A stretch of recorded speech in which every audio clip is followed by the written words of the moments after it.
আমি যখন মায়ের কাছে নতুন ফোন কেনা বায়না করি। বলছি আমাকে একটা নতুন ফোন কিনে দেবে প্লিজ। কেন রে, তোর কাছে তো একটা ফোন আছে, ওটা দিয়ে চলছে না? আরে ওই ফোনটা তো 2 বছর পুরনো। মার্কেটে কত নতুন নতুন ফোন এসে।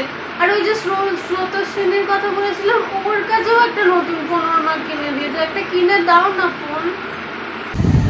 ও তো কত ভালো ভালো নাম্বার পেয়েছে, আমি কি বলেছি তুই একটা ছাগল?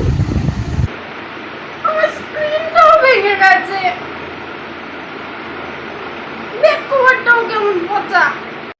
দে তো দেখি ফোনটা। ওই ফোনটা তো ভালোই আছে, আর স্ক্রিন গার্ডটা চেঞ্জ হয়ে গেছে। ওটা তোকে আমি 100 টাকা দেবো, তুই কাজটা ঠিক করে দিবি। আর ব্যাক কভারটা ভালোই আছে। তবু যখন বলছিস একটা নতুন ফোন, নতুন ব্যাক কভার কিনে দেবো, একদম ফোনটা নতুন হয়ে যাবে, বুঝলি? ব্যাস, এবার চুপ করে